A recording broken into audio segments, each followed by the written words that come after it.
On a lancé un projet il y a 2 ans maintenant d'ouverture à l'Europe pour l'établissement. L'idée étant de faire grandir en compétences les élèves en anglais et de faire un mois de stage dans leur dernière année de formation. Donc on a des élèves qui sont en bac professionnel. Le bac professionnel aujourd'hui c'est 3 ans. Il y a eu une réforme il y a quelques années, comme l'enseignement général. Donc on s'est lancé au moins pour voir ce qu'on était capable de faire, et puis on a eu une dizaine de jeunes candidats qui ont travaillé depuis 2 ans l'anglais et qui sont prêts à partir en terminale là en Irlande pendant un mois.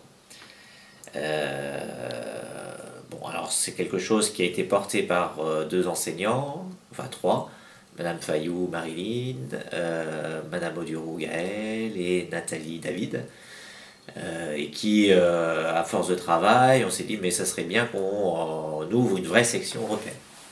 Et on a fait une demande au rectorat pour essayer d'ouvrir cette section européenne, et on a eu l'accord cette année pour la rentrée prochaine. Alors une section européenne, ça a pour objectif un peu ce que je vous ai décrit, mais officialisé par une mention au bac. Donc les jeunes qui vont rentrer sont... Là je suis en cours d'inscription des jeunes pour le bac pro, pour la rentrée prochaine. On sent une vraie émulation autour de ce projet-là. On a un tiers des jeunes qui s'inscrivent ici qui font la demande. La section européenne qui nous a été ouverte par le rectorat, c'est une section européenne tertiaire. Alors ça veut dire quoi? Ça veut dire qu'elle est proposée aux élèves qui préparent le bac pro commerce, le bac professionnel gestion administration et le bac professionnel vente. Donc ça regroupe des élèves de plusieurs formations en fait, qui se retrouvent pour la section européenne.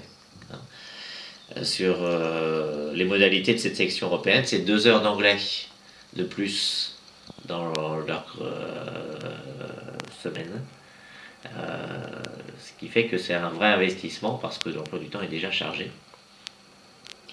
Ils font 2 heures d'anglais, c'est pas de l'anglais littéraire, c'est de l'anglais de communication.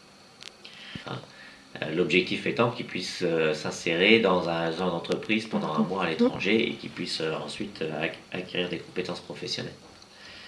Donc pour obtenir une section européenne dans un lycée professionnel, il faut absolument qu'il y ait un professeur d'enseignement professionnel qui valide une certification, on appelle ça la CNL.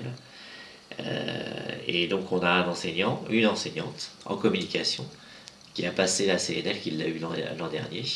Et donc on peut enseigner maintenant l'anglais dans une discipline non linguistique, c'est ça que ça veut dire, pour la rentrée dans la section européenne.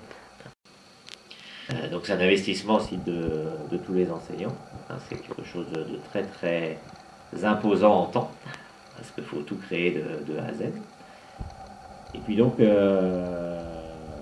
avec ces 2 années, ces accompagnements en anglais, on préjuge et on espère, et on est certain même que ces jeunes-là auront assez de compétences pour aller en Irlande et faire valider leur bac aussi là-bas, puisqu'il y a la possibilité d'avoir une épreuve facultative qu'on appelle une épreuve facultative de mobilité.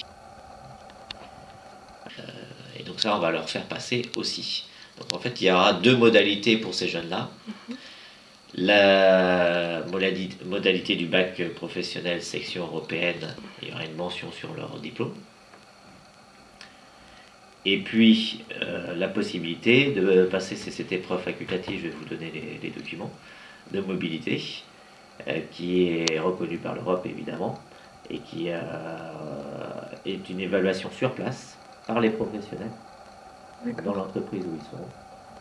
Et puis en parallèle avec une évaluation de suivi du stage.